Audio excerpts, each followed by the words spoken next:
Nick Smith. Adventure level 7. Human. American. The darkness faded at the same time as the uncanny pulling sensation, and I found myself surrounded by trees. Again. Par for the course when dealing with the fair folk, I guess. At least they're the same kind, though. The familiarity of the trees and scenery helped a lot with my nausea, but a little bit of my breakfast made it back into my mouth regardless. The spicy kick distracted me from how gross it was, and I quickly spit it onto the ground. Tits chuckled as I spit and rubbed tears from my eyes. "That was a lot less than I was expecting," it said.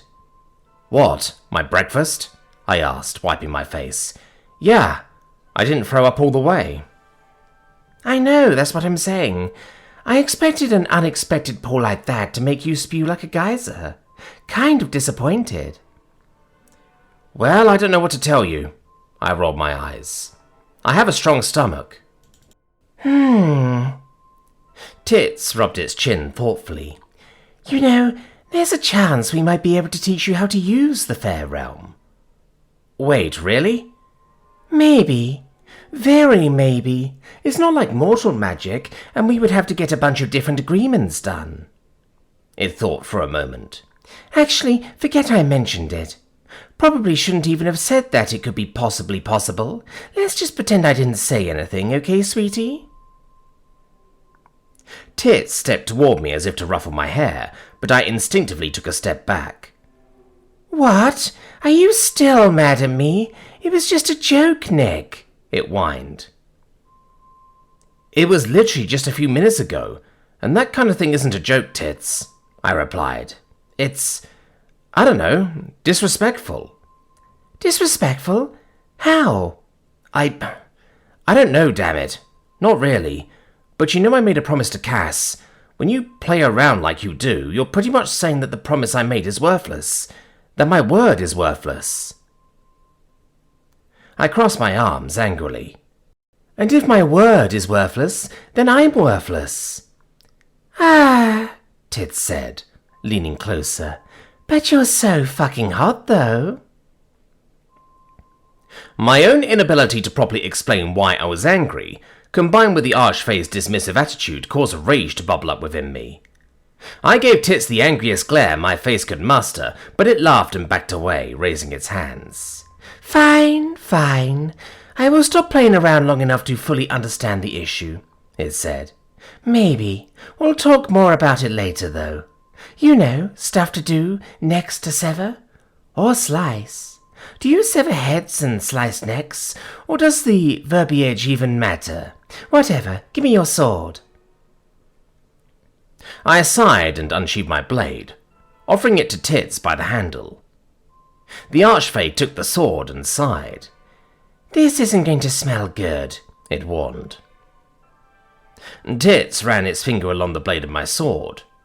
The flesh on its finger sizzled and released a pungent scent that smelled vaguely of what I imagined rotten almonds smell like. The acrid stench clouded the air, causing my stomach to turn in knots as Tits did the same with the other side of the edge. Finally, it presented my sword back to me. "What did you do?" I asked, trying desperately not to heave. "Sharpened it. Now it will slice clean through even the thickest of neck bones. That hurt, so you should say thanks." Tits grinned. "Thank you?" "Your gratitude is appreciated. Now that your sword is decapitation ready, we need to get you into their encampment. I'll guide you." Tits stretched their arms into the air, as if just waking up from a long nap. My confused expression was met with a grin that quickly began to distort as the archfey's arms began to twist and contort in disgusting ways. The soft pink flesh began to pale and bubble, and black spots formed and extended themselves through the flesh. I was forced to look away as what was left of my breakfast began to mutiny once again. The sounds weren't any better, though. Loud squelching and popping echoed throughout the trees for several moments, and I tried desperately not to imagine what visuals the noises coincided with. Then, blessed silence. I turned to take a peek and was met with a crow staring back at me with what could almost be called a smug expression. Ha! It said, with an unmistakably sarcastic tone. That was gross. I shuddered a little. So, how are you going to guide me? Can crows talk? A little, but telepathy would be better. Tits' voice said in my head. Shouting at you from the treetops would probably attract attention. Okay, lead the way then. Tits flapped its wings and launched into the air, but didn't go far. I watched the archfey turned crow perch on the branch and look around for a moment.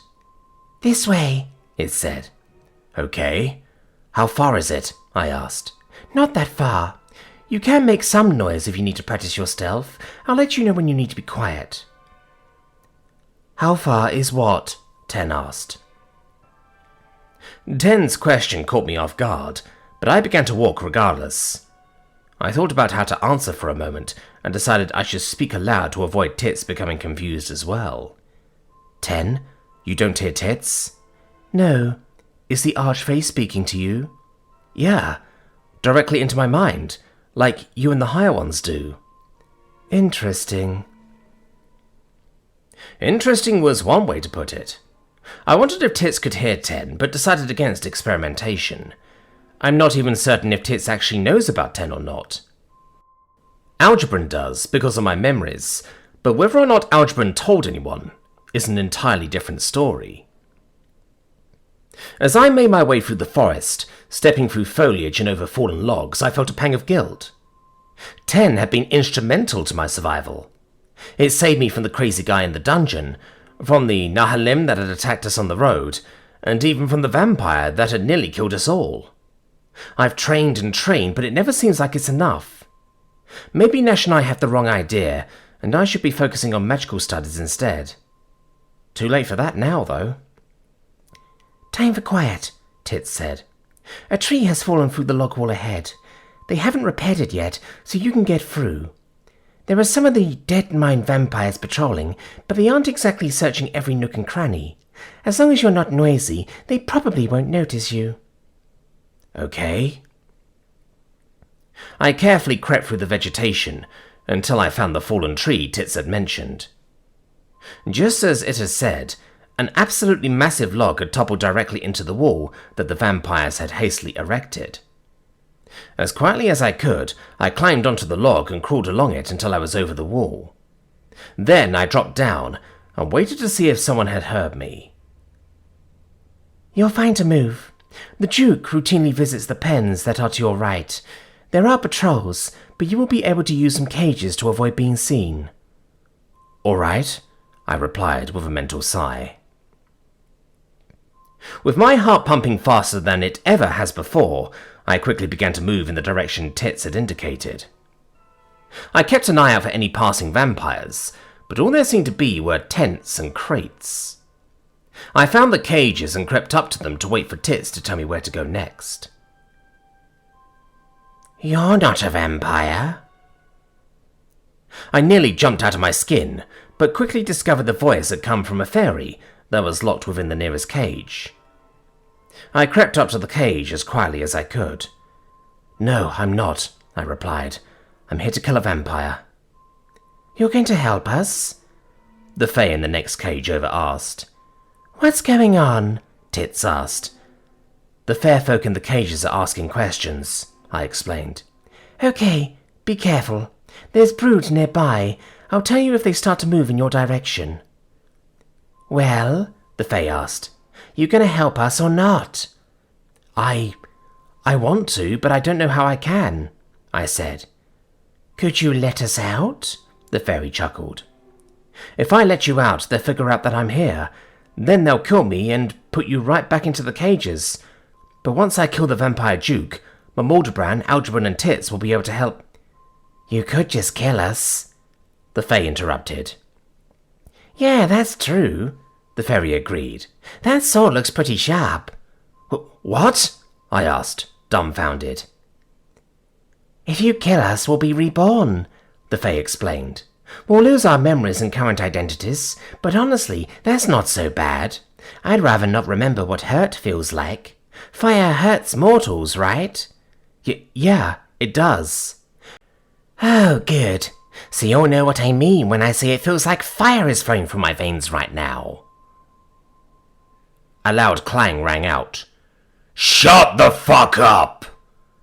a booming voice shouted.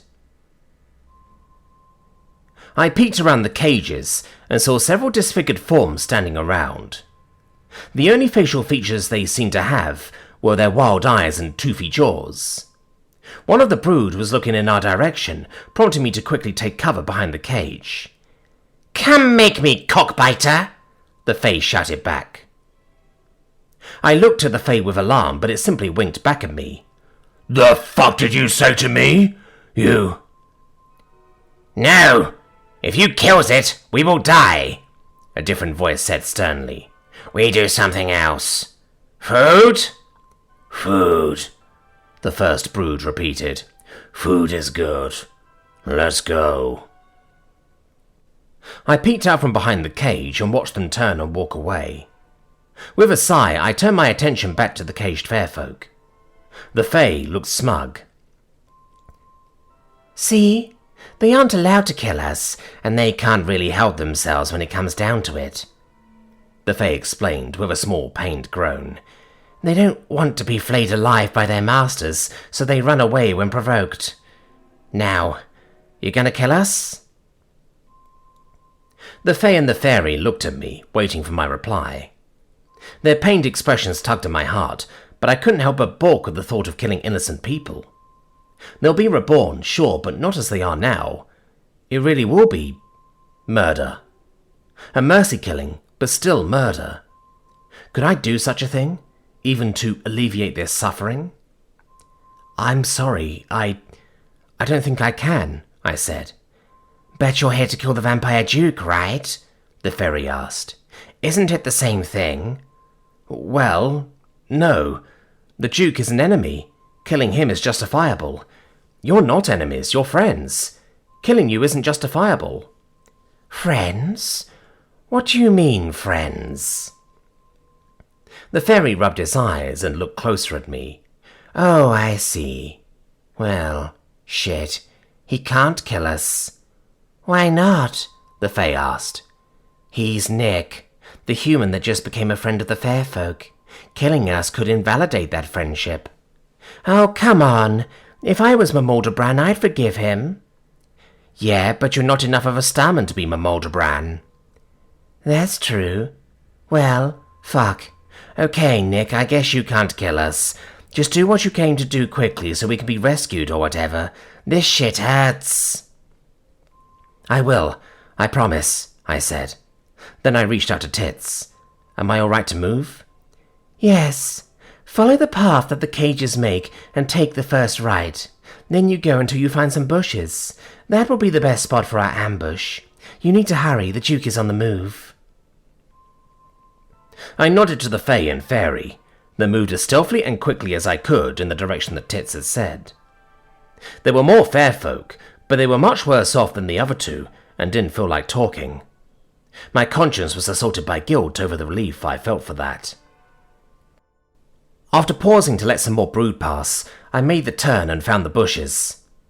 I pushed their leaves aside and found a clear spot to hide in, then waited. The most difficult part was trying to control my breathing. Moving quickly and quietly was exhausting, but panting would give me away. I took some deep, controlled breaths to recover. "Here he comes. Get ready." I peeked through the leaves and saw the vampire. He looked like a shriveled old man with pointy ears. Another pang of guilt hit me, but I wiped it away with the thought of what this thing was doing to the fair folk. The fact that he's old doesn't matter, especially when he's killing my friends. Plus, if given the chance, he'd kill me too. This isn't murder, it's war. The Duke drew closer, and I involuntarily held my breath. My sword seemed to throb in my hand, and I readied myself to leap out and swing it with all my might. I knew I probably wouldn't need to swing that hard, but one minor mistake could spell failure and death.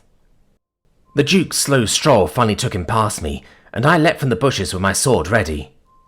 He turned to face me, completely devoid of expression, but I was already swinging. To my surprise, my sword swung clean through his neck, with almost no resistance. The Duke's body and head crumpled to the ground separately, and blood began to spray from the wounds. Some of it splashed on my face, and I took a step back to avoid getting drenched. I wiped at the blood on my face and grimly examined my work. The gruesome scene burned itself into my mind, promising to visit me the next time I tried to rest. With a sigh, I raised my hand toward the Duke. Labyrinths suck,